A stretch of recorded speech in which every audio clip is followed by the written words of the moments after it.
1 யோவான் 2ஆம் அதிகாரம். என் பிள்ளைகளே, நீங்கள் பாவம் செய்யாதபடிக்கு இவைகளை உங்களுக்கு எழுதுகிறேன்.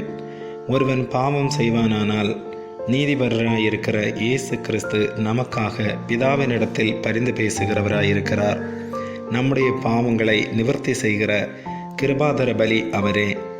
நம்முடைய பாவங்களை மாத்திரமல்ல, சர்வலோகத்தின் பாவங்களையும் நிவர்த்தி செய்கிற பலியாயிருக்கிறார்.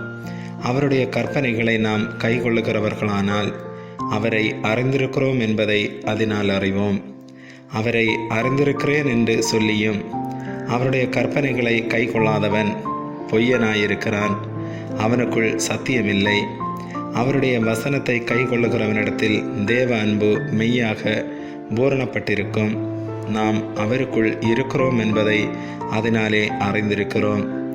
அவருக்குள் நிலைத்திருக்கிறேன் என்று சொல்லுகிறவன் அவர் நடந்தபடியே தானும் நடக்க வேண்டும். சகோதரரே, நான் உங்களுக்கு புதிய கற்பனையே அல்ல, ஆதி முதல் நீங்கள் பெற்றிருக்கிற பழைய கற்பனையை எழுதுகிறேன். அந்த பழைய கற்பனை நீங்கள் ஆதி முதல் கேட்டிருக்கிற வசனம்தானே. மேலும் நான் புதிய கற்பனையையும் உங்களுக்கு எழுதுகிறேன். இது அவருக்குள்ளும் உங்களுக்குள்ளும் மெய்யாயிருக்கிறது.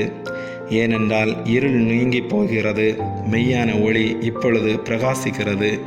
ஒளியிலே இருக்கிறேன் என்று சொல்லியும் தன் சகோதரனை பகைக்கிறவன் இதுவரைக்கும் இருளிலே இருக்கிறான். தன் சகோதரனிடத்தில் அன்பு கூறுகிறவன் ஒளியிலே நிலை கொண்டிருக்கிறான், அவனிடத்தில் இடரில் ஒன்றுமில்லை. தன் சகோதரனை பகைக்கிறவன் இருளிலே இருந்து இருளிலே நடக்கிறான். இருளானது அவன் கண்களை குருடாக்கினபடியால் தான் போகுமிடம் என்னதென்று அறியாதிருக்கிறான்.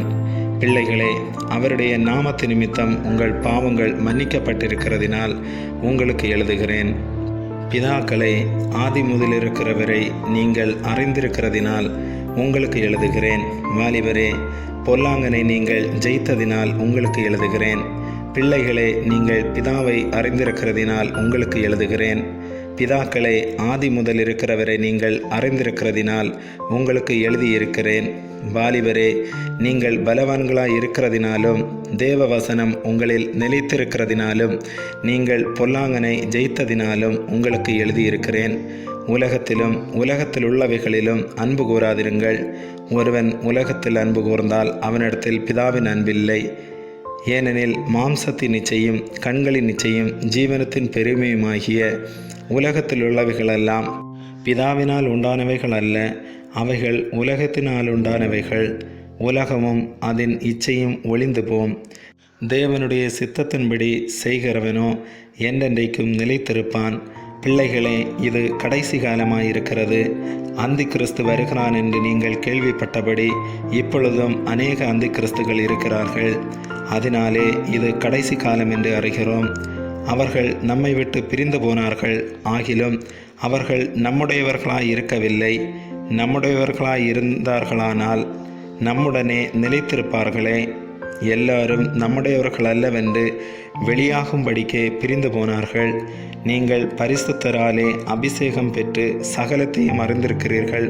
சத்தியத்தை நீங்கள் அறியாததினாலல்ல, நீங்கள் சத்தியத்தை அறிந்திருக்கிறதினாலும் சத்தியத்தினால் ஒரு பொய்யும் உண்டாயிரதென்பதை நீங்கள் அறிந்திருக்கிறதினாலும் உங்களுக்கு எழுதியிருக்கிறேன்.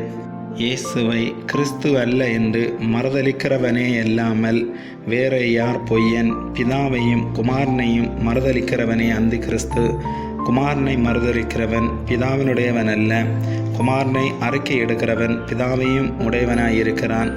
ஆகையால் ஆதி முதல் நீங்கள் கேள்விப்பட்டது உங்களில் நிலைத்திருக்க கடவது. ஆதி முதல் நீங்கள் கேள்விப்பட்டது உங்களில் நிலைத்திருந்தால் நீங்களும் குமாரனிலும் பிதாவிலும் நிலைத்திருப்பீர்கள். நித்திய ஜீவனை அளிப்பேன் என்பதே அவர் நமக்கு செய்த வாக்கு தத்தம். உங்களை வஞ்சிக்கிறவர்களை குறித்து இவைகளை உங்களுக்கு எழுதியிருக்கிறேன். நீங்கள் அவராலே பெற்ற அபிஷேகம் உங்களில் நிலைத்திருக்கிறது. ஒருவரும் உங்களுக்கு போதிக்க வேண்டுவதில்லை. அந்த அபிஷேகம் சகலத்தையும் குறித்து உங்களுக்கு போதிக்கிறது. அது சத்தியமாயிருக்கிறது, பொய்யல்ல. அது உங்களுக்கு போதித்தபடியே அவரில் நிலைத்திருப்பீர்களாக. இப்படி இருக்க பிள்ளைகளே, அவர் வெளிப்படும்போது நாம் அவர் வருகையில் அவருக்கு முன்பாக வெட்கப்பட்டு போகாமல் தைரியமுள்ளவர்களாய் இருக்கும்படிக்கு அவரில் நிலைத்திருங்கள். அவர் நீதி உள்ளவராய் இருக்கிறார் என்று உங்களுக்கு தெரிந்திருப்பதினால் நீதியை செய்கிறவனவனும் அவரில் பிறந்தவனென்று அறிந்திருக்கிறீர்கள். ஆமேன்.